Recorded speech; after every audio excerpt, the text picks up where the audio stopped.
Pemerintah Kota Jayapura bersama-sama dengan Damkar Kota Jayapura melakukan penyerahan 5 unit Alcon kepada perwakilan masyarakat, di mana 3 unit lainnya digunakan unit kendaraan Damkar yang harus dilakukan peremajaan setelah 12 tahun digunakan.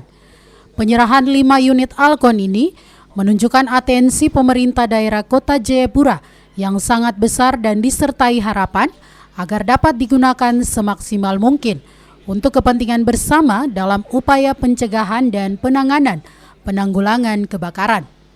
Harapan pemerintah daerah Kota Jayapura tidak dilakukan penguasaan sepihak atas penggunaan Alcon ini, sehingga berkala pihak pemadam kebakaran akan melakukan pengecekan sekaligus pembinaan dengan edukasi dan simulasi serta sosialisasi pencegahan kebakaran dan penggunaan alat-alat kedamkaran lainnya.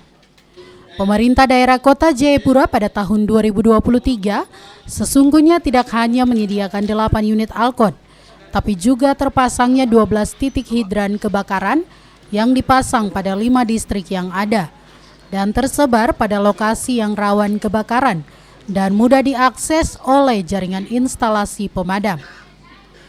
Penjabat wali kota dalam sambutannya menyampaikan resiko kebakaran dapat terjadi di mana saja, kapan dan kepada siapa saja. Maka diharapkan adanya perlibatan dari masyarakat untuk bersinergi menjaga keamanan dan kenyamanan di Kota Jayapura. Kita ketahui bersama bahwa Kota Jayapura dengan begitu padatnya penduduk, padatnya pemukiman di beberapa titik, beberapa kawasan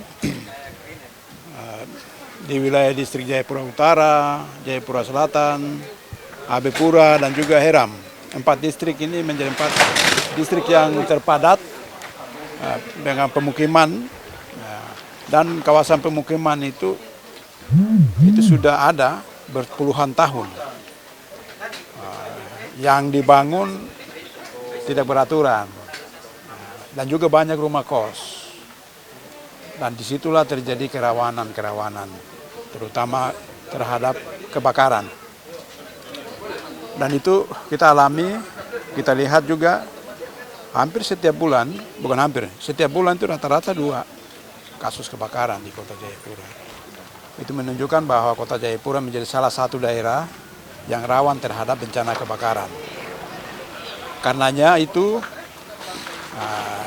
pemerintah Kota Jayapura selain dalam melaksanakan upaya-upaya dalam penanganan pada saat kejadian, tetapi juga kita terus melakukan pembenahan, perbaikan dan juga peningkatan dan juga pelibatan masyarakat. Sementara itu, Distrik Jayapura Utara telah ditetapkan oleh Bidang Pemadam Kebakaran Kota Jayapura sebagai wilayah manajemen kebakaran atau WMK.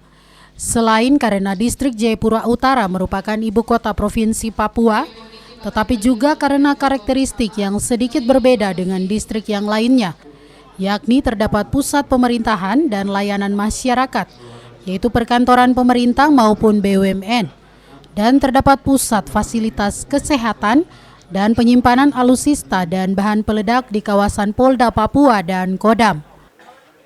Pada hari Sabtu tanggal 25 Mei tahun 2024, kami pemerintah Kota Jayapura melalui Damkar, kami melakukan penyerahan alat pemadam kebakaran yang berupa Alcon ditujukan kepada perwakilan warga masyarakat, khususnya yang berdomisili atau bertempat tinggal di daerah rawan kebakaran dan sulit terjangkau oleh jaringan instalasi PDAM dan sulit dijangkau dengan unit kami dari Damkar. Kenapa sasaran kami lebih kepada di Jayapura Utara? Jayapura Utara merupakan WMK, wilayah manajemen kebakaran, di mana di situ ada pusat-pusat alutsista di dalamnya. Kemudian Jayapura Utara sebagai pusat pemerintahan, banyak juga aset-aset pemerintah yang memang harus dilindungi, seperti misalkan Pertamina, kemudian Telkom, kemudian rumah-rumah sakit. Lah itu menjadi catatan-catatan kami. Kemudian Jayapura Utara merupakan suatu daerah dengan topografi yang rata-rata merupakan daerah pegunungan atau perbukitan, sehingga sulit dijangkau oleh oleh PDAM, kemudian sulit dijangkau juga dengan angkutan kami atau armada damkar. Sehingga kami pada tahun 2023 kami dianggarkan sebesar 200 juta khusus untuk pengadaan hidran. Dari Jayapura, Papua, Sanggra Morikorowa, Jaya TV mengabarkan.